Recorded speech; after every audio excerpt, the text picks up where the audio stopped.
Hi, Jenny, and welcome to Design for Humans, the podcast.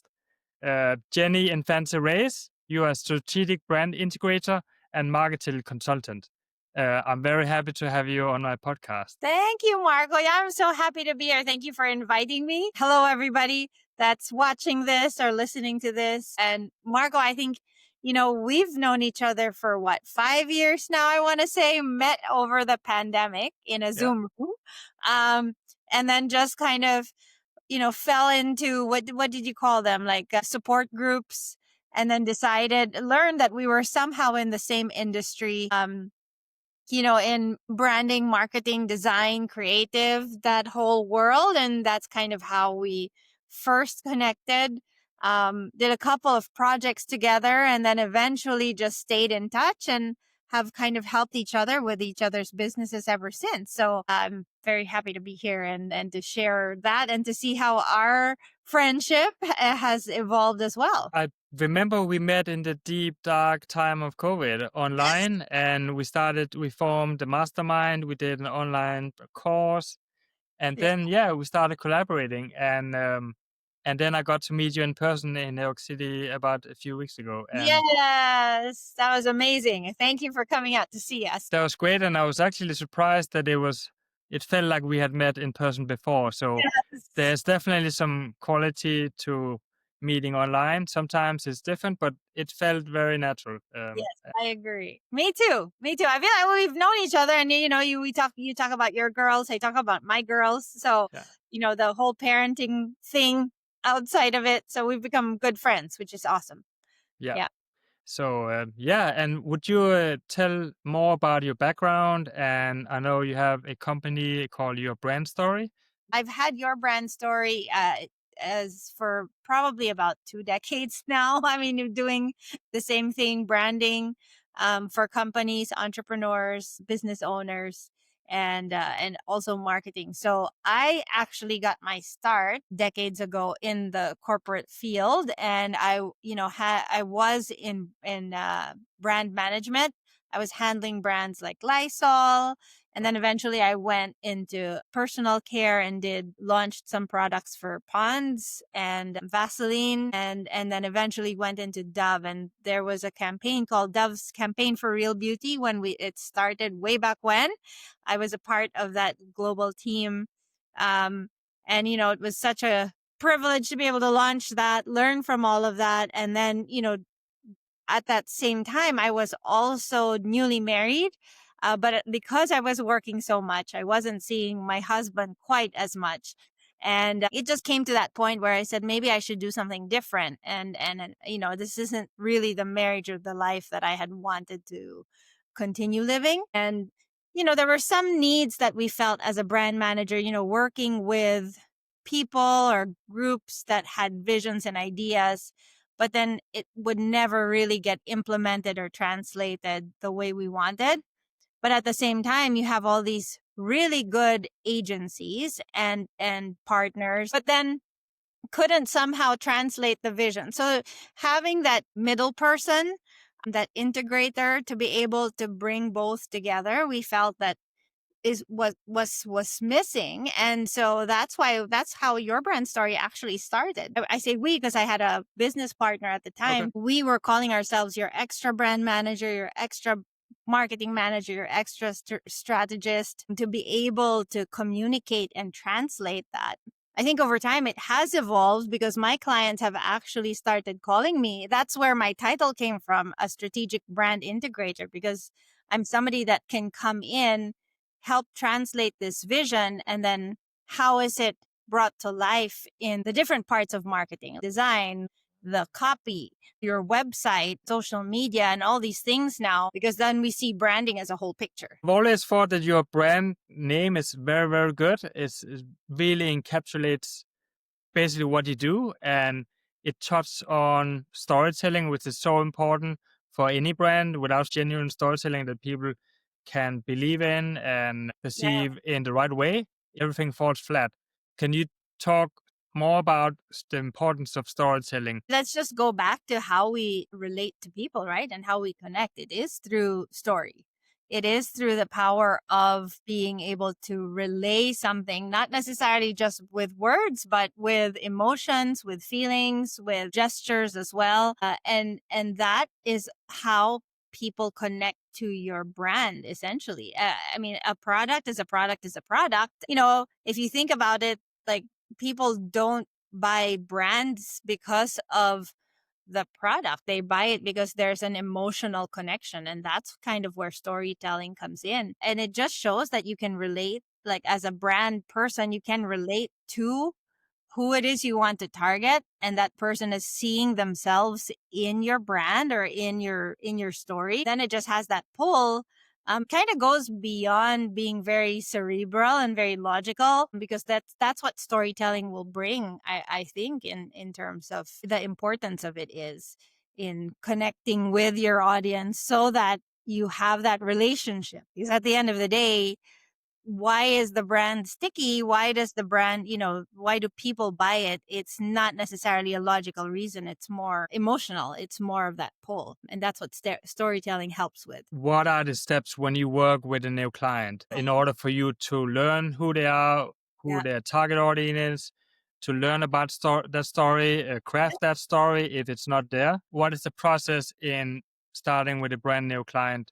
When we first engage with a client, I sit down with them. It's just them and myself, and I get to know them as a person. I try to understand what it is that they're trying to do, what the big vision is, why they want this for themselves, and some of their ideas, right? Here's how I perceive it. And then we start to understand, who their customer is. And then we go on this journey of how do you get your brand into the hands of your customer, and what is needed. It will vary just depending on the client and the customer that they're targeting. Because, for example, if you're targeting more of an elderly community, they're not necessarily on TikTok or on Instagram, right? But also, the opposite is true. If you're targeting the more millennial Gen X people, then how do you reach them? And what are some of the things that are in their language, your language, does it fit? So I do a little bit of that.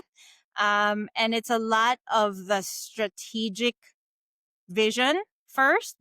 How does this brand now begin to connect to the consumers, and then how do we tell that story, right?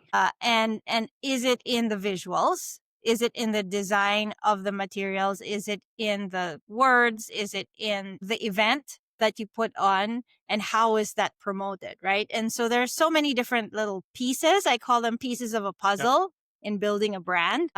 And that's kind of my role, is like starting to build and put that together. The client then approves it, does not approve it, just depends on where they're at. And then I start to then look for the partners and the people that can help bring it to life. I think that's how we've also started working together, Marco, where I've brought you in on some of my client projects, because I mean, you design really very well. And I love your aesthetic too. And I love how we've been able to collaborate to create that for the client. And I think we've had pretty happy and successful clients as well. So they're still using their designs. That brings me to the different collaborations that we've had. And I agree, it's been pretty seamless and it seemed like we understand each other well. Why do you think that our collaborations have been successful? What components do you think needs to be there to have good collaboration on a team? Between the two of us, well, one, I believe we have similar work aesthetics or work ethic as well. We understand, like, it's for the benefit or the greater good of the client. And that automatically helps. I mean, I'm speaking for myself, but I believe you agree that we leave our egos at the door. It's not about, oh, my idea is better or your idea is better. We'll come together and we'll say, well, this is what the client wants. How do we, in our own different expertise, bring that so that it's even better than what they expected? And I think we both want that for them. I always use this example of when I know we had one client and she was set on yellow, like yellow as a color. I was telling you, Marco, it's got to be yellow. And I mean, you were honest enough with me to say, Jenny, I don't think it's going to work. And here's why. Right. And, if I didn't leave my ego at the door, I would have said, well, Marco, sorry, it's yellow or the highway. Right. But it wasn't that way. It was me also trying to understand, okay, well, show me what is better and let's come up with a different solution. And then we together can come up and explain this to this client. Right. Because then I agree, if we make that mistake and, then it falls apart, then the client comes back and says, well, yellow didn't work. Why didn't you tell me? Yeah. And I believe having that for the two of us going, well, this is what the overall desire is of this client. Yellow is a mode of execution. It's another just way, but it's another way for them to tell their story. But then there are other ways, and coming up together, with those other ways that shows them that, then they're open to that as well. So I think the collaboration goes between us, and then it extends into the client as well, because they have to be able to trust that we're looking out for them. And I think that's kind of how it works. I think that's very key, that also as a client, you work with people that you trust, and then within the team, you trust that the other person you're working with takes care of that area, and then you kind of focus on your expertise, Yeah. and then again focusing on the goal of the client to get more coaching clients, to get more calls, to sell more products. And then if you have that common goal, like we want to do this, what Yes. is the best tool to get there? Right. And I think it also is about, allowing us to work together as equals. And it's nobody is better than or less than. And the client is in the same boat as well. And so I know when I work with clients and I bring them on and I help with the team, it's like, if it works, it's all of our success. If it fails, it's for all of us to come together and say, okay, what can we do better next time? There's no shame. There's no blaming.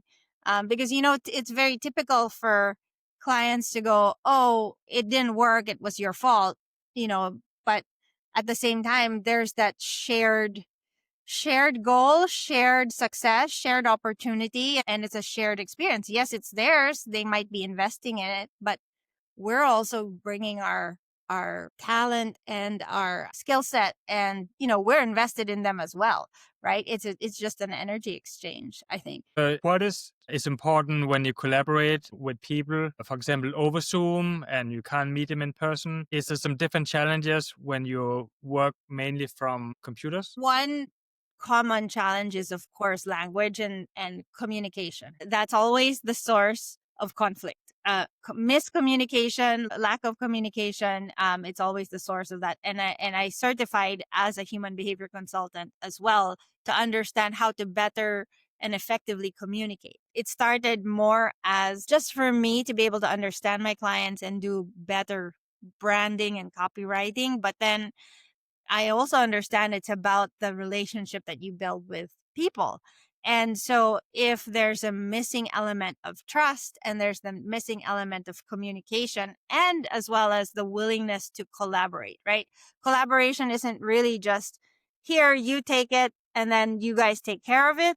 And then we just take the finished product. That's not collaboration in my eyes. It's we're in this together to make sure it works. It actually works for you. Right. So that's kind of how I see it. And I've had my most success with clients that are willing to do that with me.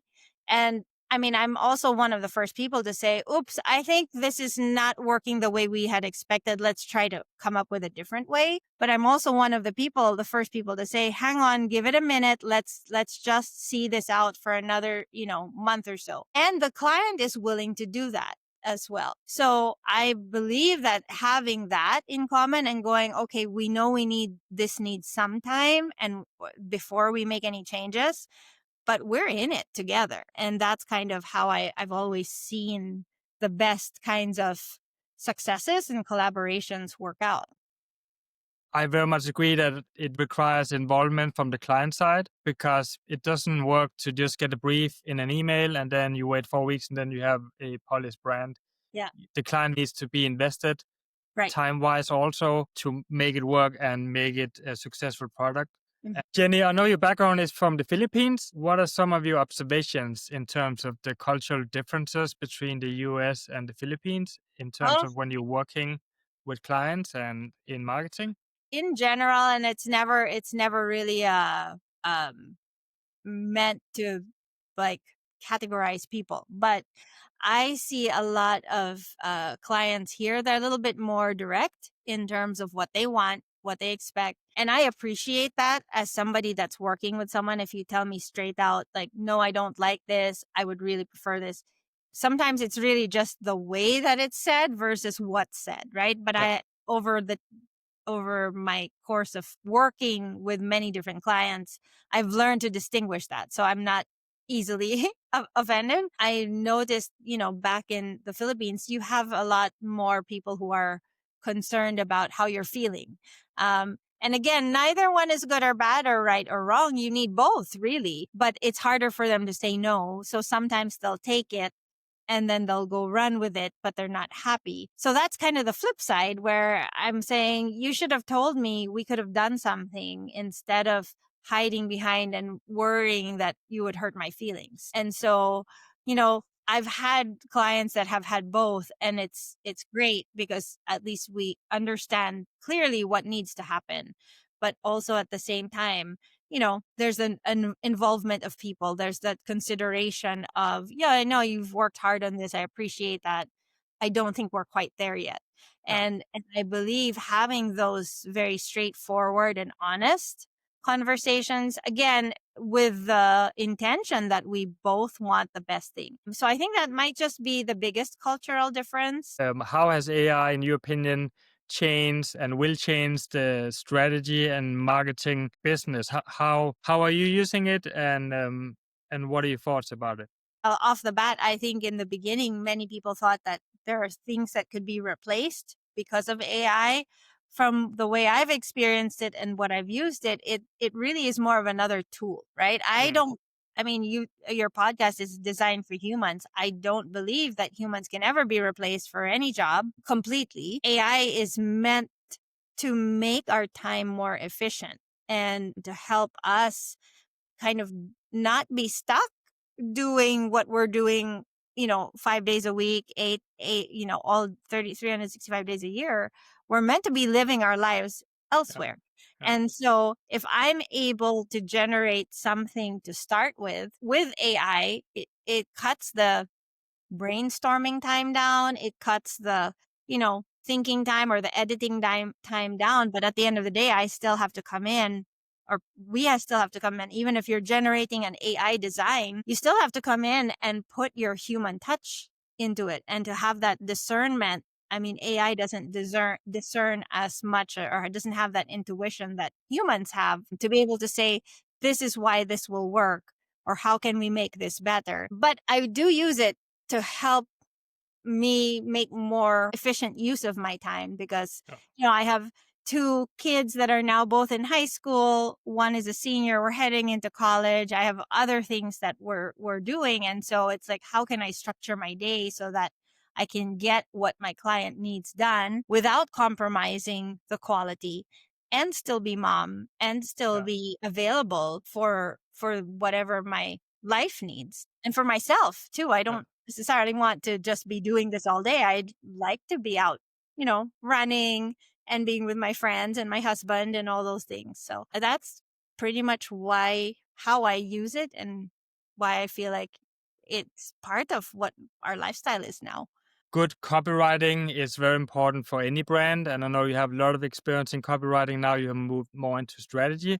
Could you talk about the importance of the right copywriting for a brand? It goes back to storytelling, right? How else do we tell our stories? Yeah. Some of it is a lot of it is written and people will read, or it's the basis of what is put out there visually as well. And so copywriting, having the right words that will work for your brand, and words that resonate with you first as the entrepreneur, as the client, so that it translates to your target audience. I think that's why it's important. If you just go back to AI, it's easy for them to generate a standard response, but then how do you make it your own? There are tools and bots that make it sound more like you. But at the end of the day, you still want to be able to take a look at it, edit it. And I don't think I've ever used any AI as a copy paste.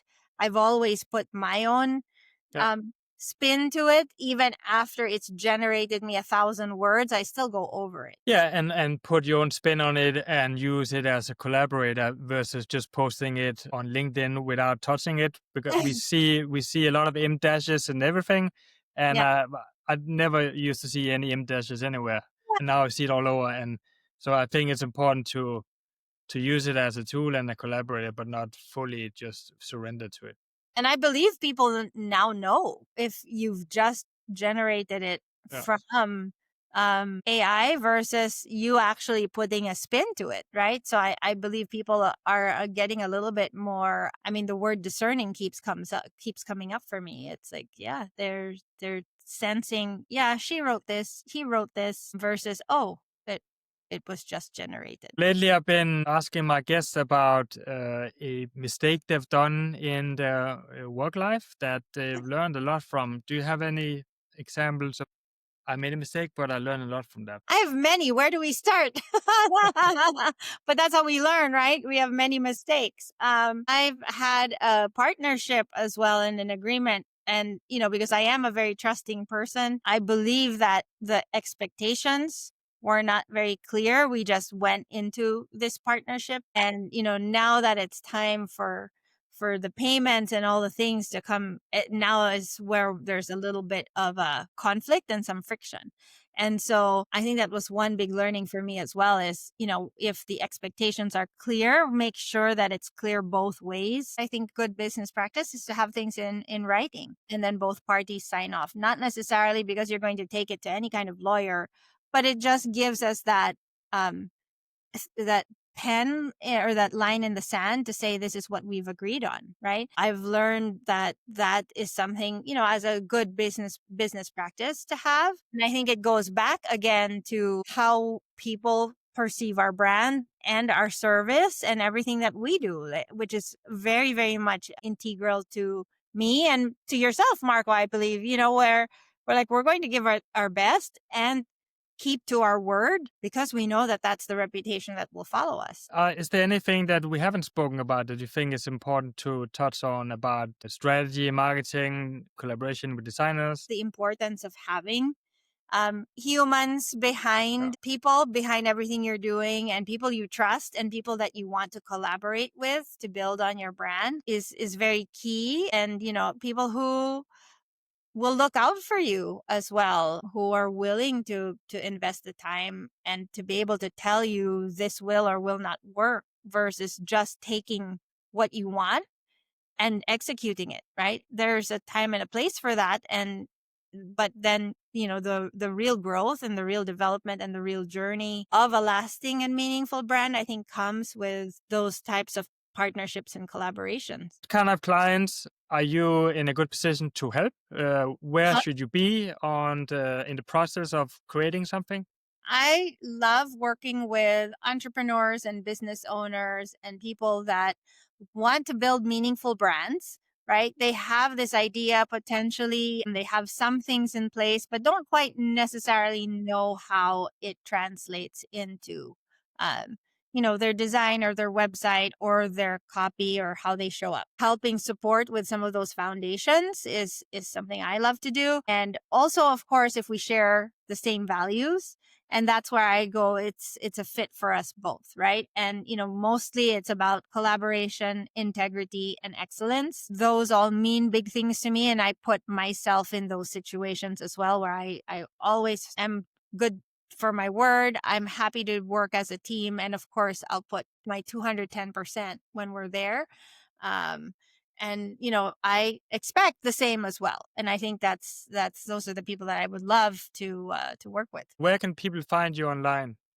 I'm on LinkedIn. People can find me under Your Brand Story Co. I'm also on Instagram. I have my website. I think, Marco, you did my website. So it's Yes. www.yourbrandstory.co. And they can email me at hello@yourbrandstory.co.